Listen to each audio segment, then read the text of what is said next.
Naka-live po tayo sa ating inihaw video. Mga ka-surprise. Ayan, nag-iihaw lang po tayo. Part 2 na po ito, guys. Kung gusto niyo pong mapanood yung part 1, ayan, panoorin niyo lang po dito sa mga previous vlogs ko. Ayan. So, yung uling po natin, guys, nagniningas na po yung uling natin. Ayan, nagniningas meaning ano na siya, ganito na yung itsura niya, guys. Ayan, ganyan na yung itsura niya. So, pwede na natin ilagay yung meat. Dinner na ito, guys, and I'm cooking for 5 people, 5 persons.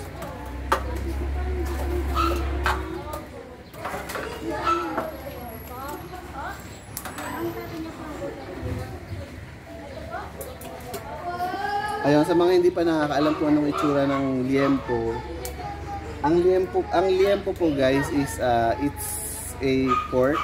Ayun, it's a meat pork. And ganito po karaniwan yung itsura niya, guys. Ayan. So for inihaw, ito po yung pinaka-lagi naming iniihaw. Minsan po nagba-barbecue din po kami, yung nasa may mga skewers or barbecue stick. Pero karaniwan po talaga is ganito yung iniihaw namin. Ayun, guys, di ba ang mga inihaw is may basting? Alam niyo po yung pinang babasbas na ganon. Basting po yun. And then yun, karaniwan, guys, marami silang nilalagay doon na pampalasa. Ako, guys, ang pampalasa ko po ngayon is ano lang, guys. Karaniwan is oil lang. Pero for today is sinaluan ko ng mamasitas ng oyster sauce. Ayan. Kasi parang late na yata na i-marinate to. So para sure tayo na may lasa siya, ganun. Kasi pag hindi na marinate ng matagal lang meat, sa mga hindi pa marunong magluto, alam naman wala pong lasa yan. Pero guys, meron din mga may gusto nung talagang hindi naman masyadong malasa. Ang nilalagay na lang nila is salt and pepper, tsaka may vinegar. Okay na sa kanila yon. Actually ako, guys, minsan gusto yun ang prefer ko. Ayun.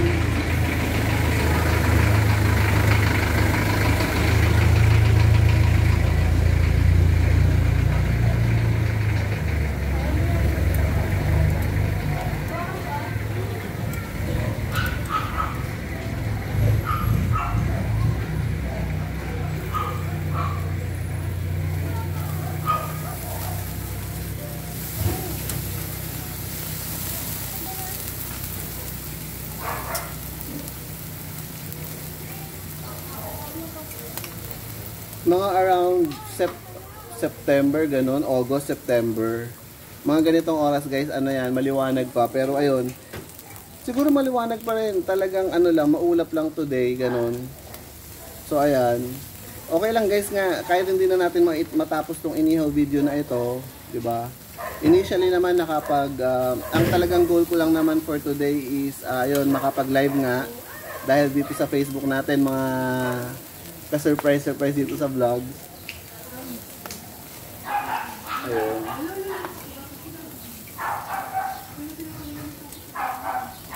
Again, guys, please, bukod dito sa Facebook ko, suportahan nyo po yung YouTube channel ko, guys. I-visit nyo po siya.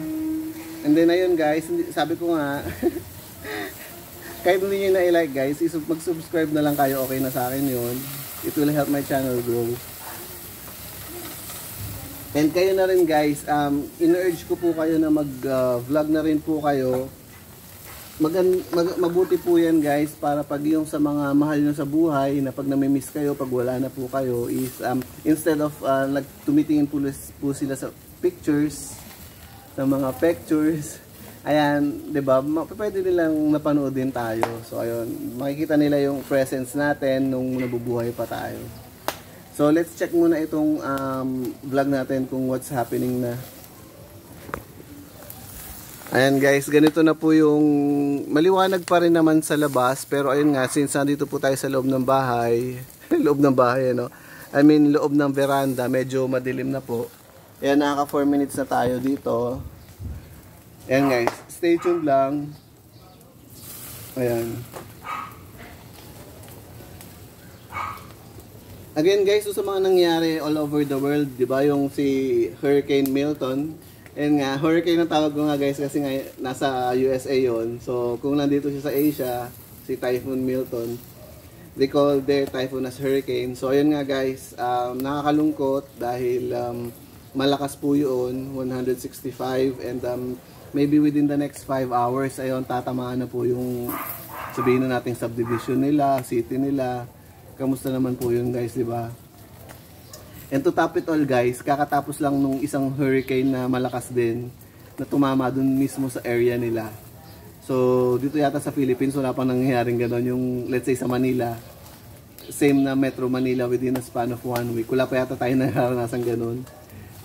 And then, to top it all pa is, ayun nga, 165 guys. Alam ko dito sa Manila, 155 lang tayo. I'm not sure guys I'm just guessing. And dahil sa pag-guess ko, medyo nasunog na yata. Iniingatan natin guys na wag masunog. Ayan guys.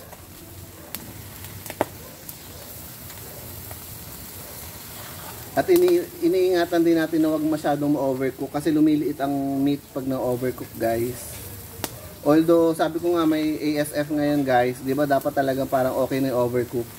Pero since mahal ang meat ngayon guys, ayan, lahat nakakaranas ng, although wala pang famine dito sa Philippines, pero ayan na, lahat nakakaranas ng price hike. Ayan, medyo magtipid-tipid po tayo.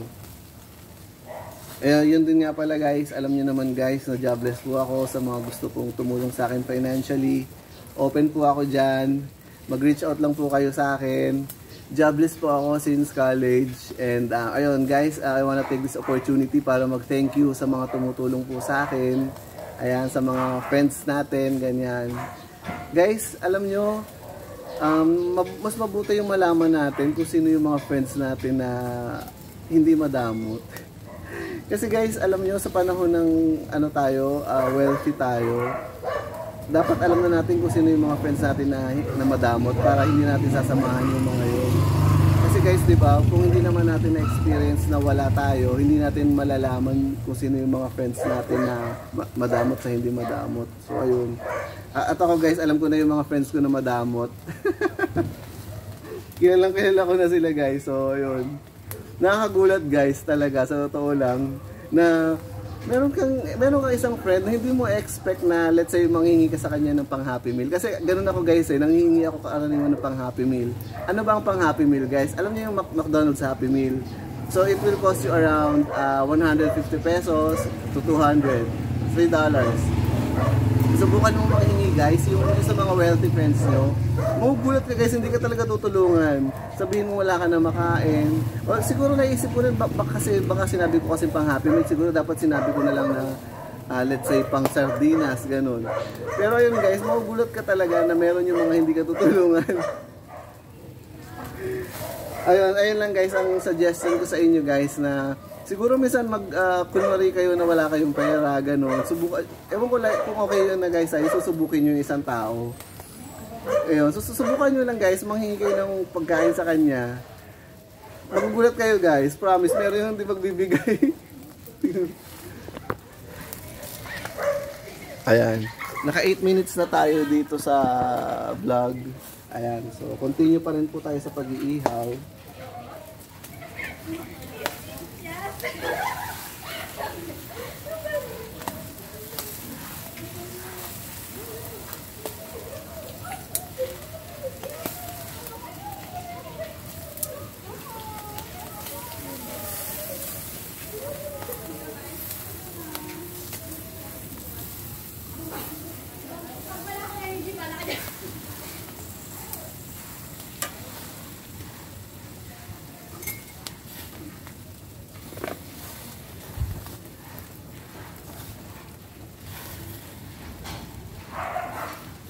Siguro guys, naninibago rin kayo sa hair ko, no?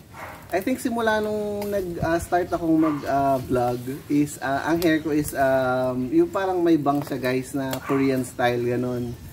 May bangs na parang pang Lea Salonga na 365 degrees, ganun. Pero guys, ngayon wala na po akong pampagupit. Ayan, humaba na po yung hair ko. And okay lang po guys, kasi mag-holiday season naman, diba? So lalamig na guys. So makakabawas lamig yun. Diba? Bawas lamig na. And then ayun, bawas gastos pa. Ayan guys, nakikita ko na yung sarili ko sa dilim, and then ang nagbibigay na lang ng liwanag sa atin is itong candle. So siguro guys, hindi na tayo magkakaroon ng part 3 dito sa vlog. And ayan guys, dito naman sa live is ayan, dyan lang tayo. Pag talaga madilim na, ikakat na po natin itong live. Ayan po. Ilang minutes na kaya tayo dito sa vlog natin? Ayan, naka 10 minutes na tayo. So 5 minutes na lang. Ayan, guys, ganito yung ganito po yung iniihaw natin. Ayan, yun yung front view ng iniihaw natin. Ayan po yung live natin. Ayan, ganito na po yung itsura ng liwanag sa labas. Ayan. Ayan, so naka 11 minutes na po tayo. Ayan, sasakto na po natin na 15 minutes, guys. Mapagpasalamat tayo kasi hindi umuulan nga ngayon, 'di ba? Pag umuulan, hindi tayo makakapag-vlog dito sa labas. Ayan. So, mapagpasalamat po tayo niyan.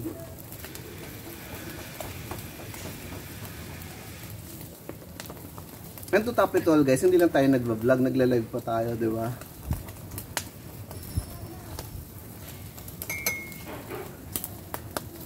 Ayun guys, ano ba talaga yung, kung question, ano ba talaga yung pasimula sa akin na gumawa ng maging content creator? Siguro guys, yung mga loved ones ko na malayo sa akin, kasi guys, medyo nag-withdraw na po ako sa society. So, yung mga loved ones ko po na hindi ko na nakikita, ganun. Ayun po, naisip ko na pag nag-vlog ako, makikita pa rin nila ako palagi. Pag nagla-live ako, pag nag-vlog ako. So, ayun na po yung naging presence ko sa kanila. Yun na po yung magiging presence ko po sa kanila na hindi man po nila ako makasama physically. Ayan, nandyan naman po ang social media. Pwede po nila ako makasama physically. Physically pa rin, di ba? Pwede kayong magkwentuhan, gano'n, everything.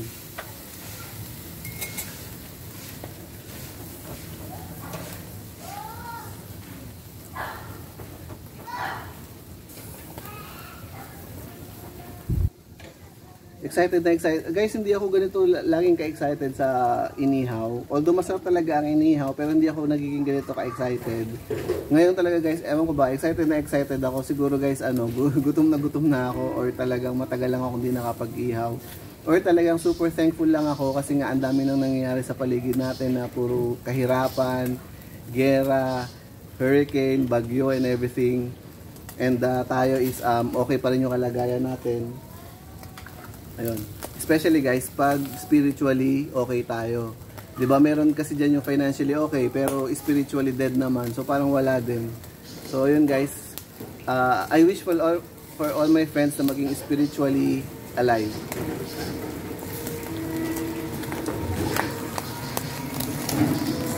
Ayan, ito po yung front view natin mga ka-vlog. Nagba-vlog po tayo mga ka-live.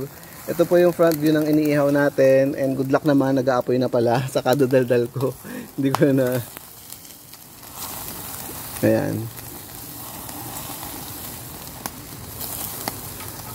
Siguro for this batch, hindi ko talaga siya, iiwasan ko talaga siyang hindi masunog. At hindi lang sa hindi masunog, yung talagang parang ano lang siya. Yung tamang-tamang luto lang para hindi siya lumiit, 'di ba?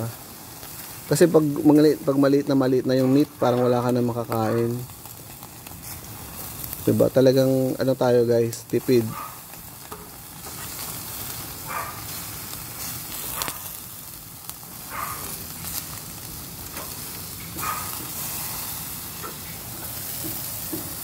So naka 14 minutes na tayo, guys. Ayun, so far so good. Ayan guys, ganito lang. Pag ganyan luto na, so kahit hindi na natin tapusin lahat ng batch, and then ayan, isang batch na lang naman ang lulutuin ko. Hindi ko na po gagawa ng part 3 kasi madilim na nga po. So ayan guys, puputulin ko na po yung video. Salamat po at sinamahan nyo ako sa araw pong ito.